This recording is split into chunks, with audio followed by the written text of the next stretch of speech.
தமிழொலி நேயர்களுக்கு வணக்கம். இன்றைய காலை நேர தலைப்பு செய்திகள். இலங்கை மேன்முறையீட்டு நீதிமன்றத்துக்கு 3 புதிய நீதிபதிகள் நியமிக்கப்பட்டுள்ளனர். அவர்கள் நேற்று ஜனாதிபதி செயலகத்தில் ஜனாதிபதி ஆடருக்குமார் திசாநாயக்க முன்னிலையில் பதவி பிரமாணம் செய்து கொண்டனர். அதன்படி மேல் நீதிமன்ற நீதிபதிகளான WKSU பிரேமச்சந்திர, கே. பிரியந்த பெர்னாண்டோ, ஏ. பிரேமசங்கர் ஆகியோர் மேன்முறையீட்டு நீதிமன்றத்துக்கு புதிய நீதிபதிகளாக நியமிக்கப்பட்டுள்ளனர். மேலும் இந்த நிகழ்வில் ஜனாதிபதியின் செயலாளர் கலாநிதி நந்திக சனத்குமார நாயக்கவும் கலந்து கொண்டுள்ளார். மார்ச் மாதத்துக்கான அசுஸ்ம கொடுப்பனவு இன்று பயனாளர்களின் வங்கிக் கணக்குகளில் வரவு வைக்கப்படும் என தெரிவிக்கப்பட்டுள்ளது. இதன்படி 17,32,263 பயனாளர்களின் வங்கிக் கணக்குகளில் கொடுப்பனவு வரவு வைக்கப்பட உள்ளது. இந்த நிலையில் 12.6 பில்லியன் வரவு வைக்கப்பட உள்ளதாகவும் நலன்புரி நன்மைகள் சபை தெரிவித்துள்ளது. யாழ் மாவட்ட செயலகம் பொதுமக்களுக்கு விசேட அறிவிப்பொன்றை வெளியிட்டுள்ளது. அதன்படி இதுவரை பிறப்பு சான்றிதழை பதிவு செய்யாத பிள்ளைகளுக்கு பிறப்பு சான்றிதழ் வழங்குவதற்கான நடமாடும் சேவை இடம்பெறவுள்ளதாக தெரிவிக்கப்படுகின்றது. இந்த நடமாடும் சேவையானது யாழ்ப்பாண மாவட்ட செயலகத்தில் எதிர்வரும் காலை 9 மணி தொடக்கம் பிற்பகல் 3 மணி வரை அரசாங்க அதிபர் தலைமையில் இடம்பெறவுள்ளது. எனவே தேவையானவர்கள் உரிய ஆவணங்களுடன் வந்து பிறப்பு சான்றிதழ்களை பெற்று பயனடையுமாறு யாழ் மாவட்ட செயலகம் அறிவித்துள்ளது. மத புத்தகங்களை நாட்டிற்கு இறக்குமதி செய்வதற்கான தடையை நீக்குவது அடிப்படையாக பயன்படுத்தப்படும் அளவுகோல்கள் என்ன என்பது குறித்து பொதுபல சேனா இயக்கம் நேற்று அரசாங்கத்திடம் கேள்வி எழுப்பியுள்ளது. புத்த சாசன, மத மற்றும் கலாச்சார விவகார துணை அமைச்சர் கமகேதர திசாநாயக்க பாதுகாப்பு அமைச்சின் ஒப்புதலை தொடர்ந்து மேற்கண்ட முடிவை எடுத்ததாக பொதுபல சேனா இயக்கத்தின் பொதுச் செயலாளர் கலகொட அத்தி ஞானசார தேரர் குறிப்பிட்டுள்ளார். முன்னதாக ஈஸ்டர் ஞாயிறு குண்டு தாக்குதலுக்கு பிறகு நாட்டிற்கு மத புத்தகங்களை இறக்குமதி செய்வது தடை செய்யப்பட்டது என்று அவர் தெரிவித்துள்ளார். ஈஸ்டர் ஞாயிறு தாக்குதலுக்கு முன்னும் பின்னும் கூட பல சந்தர்ப்பங்களில் நாங்கள் இதை முந்தைய அரசாங்கங்களுக்கு திட்டவட்டமாக தெரிவித்தோம் என்று அவர் குறிப்பிட்டுள்ளார். 2 சந்தர்ப்பங்களில் இலங்கையில் ஏராளமான கொலைகார கும்பல்கள் செயல்படுகின்றன. பணத்துக்காக மக்களை கொலை செய்வதாகவும் தேரர் இதன்போது குறிப்பிட்டுள்ளார். அனுராதபுரம் போதனா வைத்தியசாலையில் பெண் வைத்தியர் ஒருவர் பாலியல் வன்கொடுமைக்கு உட்படுத்தப்பட்ட சம்பவத்துடன் தொடர்புடையதாக கூறப்படும் நபர் அடையாளம் காணப்பட்டுள்ளதாக பொதுமக்கள் பாதுகாப்பு அமைச்சர் ஆனந்த விஜயபால தெரிவித்துள்ளார். அத்துடன் குறித்த சந்தேக நபரை கைது செய்வதற்காக 5 காவல்துறை குழுக்கள் நியமிக்கப்பட்டுள்ளதாகவும் பொதுமக்கள் பாதுகாப்பு அமைச்சர் ஆனந்த விஜயபால தெரிவித்துள்ளார். இராணுவத்தில் இருந்து தப்பி சென்ற ஒருவரே இவ்வாறு குறித்த பெண் வைத்தியரை பாலியல் வன்கொடுமைக்கு உட்படுத்தியுள்ளதாகவும் அவர் குறிப்பிட்டார். சந்தேக நபர் தலைமறைவாகியுள்ள இடம் தொடர்பான தகவல்களும் கிடைத்துள்ளன. குறித்த நபரை விரைவில் கைது செய்து உரிய சட்ட நடவடிக்கைகள் முன்னெடுக்கப்படும் எனவும் பொதுமக்கள் பாதுகாப்பு அமைச்சர் ஆனந்த விஜயபால தெரிவித்துள்ளார். 2024 ஆண்டு நடைபெற்ற தரம் 5 புலமை பரிசில் பரீட்சையின் மீளாய்வு பெறுபேறுகள் வெளியாகியுள்ளன. பரீட்சைகள் திணைக்களம் இதனை தெரிவித்துள்ளது. இந்த பெறுபேறுகளை www.donets.lk என்ற இணையதளத்தில் பார்வையிட முடியும் என குறிப்பிடப்பட்டுள்ளது. கரடியனாறு வைத்தியசாலையில் இருந்து 22 மாணவர்கள் மட்டக்களப்பு போதனா வைத்தியசாலைக்கு மாற்ற மட்டக்களப்பு கரடியனாறு பகுதியில் உள்ள பாடசாலையொன்றில் உணவு ஒவ்வாமை காரணமாக பாதிக்கப்பட்டு கரடியனாறு பிரதேச வைத்தியசாலையில் அனுமதிக்கப்பட்ட மாணவர்களில் 22 பேர் மட்டக்களப்பு போதனா வைத்தியசாலைக்கு மாற்றப்பட்டுள்ளனர்.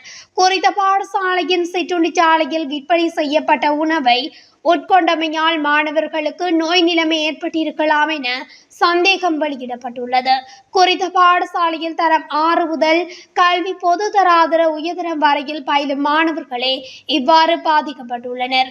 31 மாணவர்களுக்கு நோய் நிலைமை பதிவான நிலையில் சிற்றுண்டிச்சாலையில் உணவை உட்கொண்ட 53 மாணவர்கள் வைத்தியசாலைக்கு அழைத்து செல்லப்பட்டதாகவும் பாடசாலை தகவல்கள் தெரிவிக்கின்றன.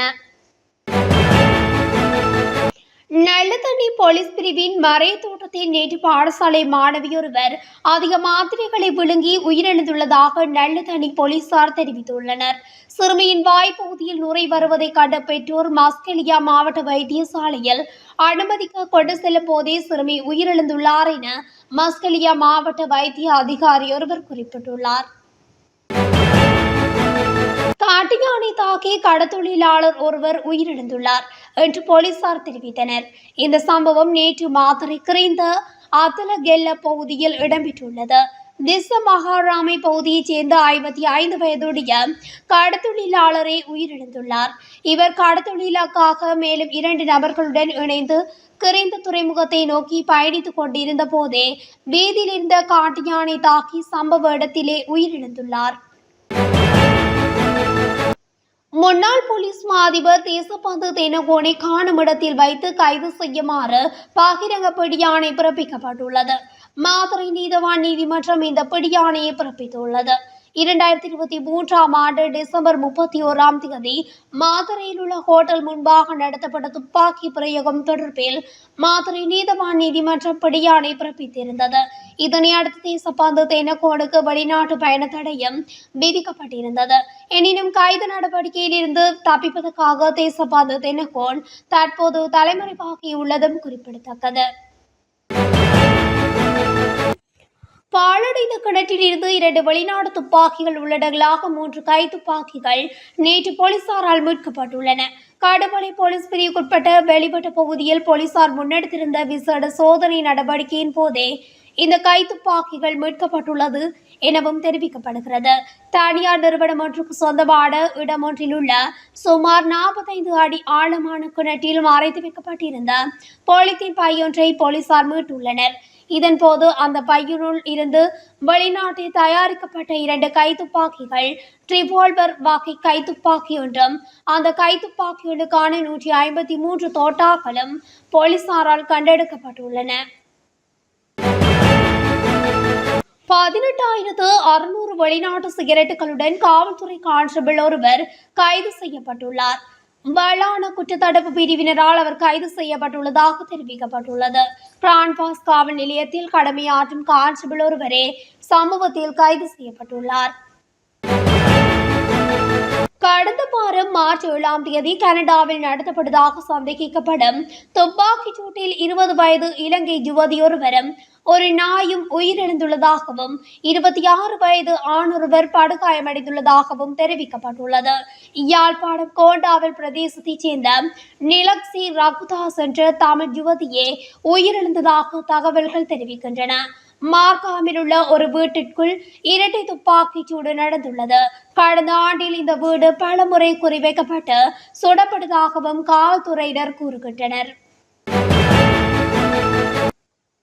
களுத்துறை புலட்சிகள பிரதேசத்தில் கடந்த பிப்ரவரி மாதம் 24ஆம் தேதி வங்கியொன்றின் கதவை உடைத்து பெறுமதியான பொருட்களை திருடிய சம்பவத்துடன் தொடர்புடைய பிரதான சந்தேக நபர் நேற்று கைது செய்யப்பட்டுள்ளார்.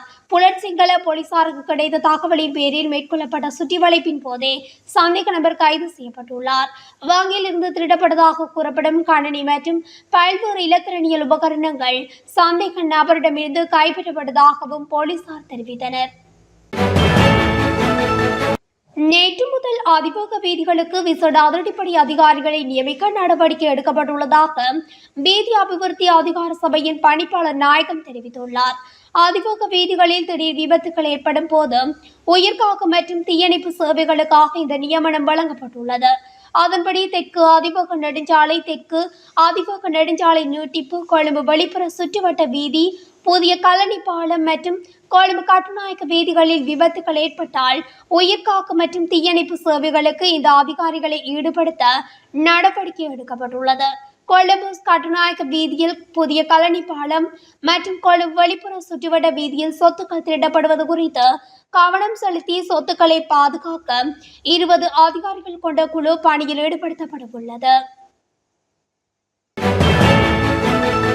இத்துடன் தமிழொலியின் இன்றைய காலை நேர தலைப்பு செய்திகள் நிறைவடைகின்றன. தொடர்ச்சியாக இதுபோன்ற செய்திகளை அறிந்து கொள்ள தமிழொலி ஊடகத்துடன் இணைந்திருங்கள். நன்றி, வணக்கம்.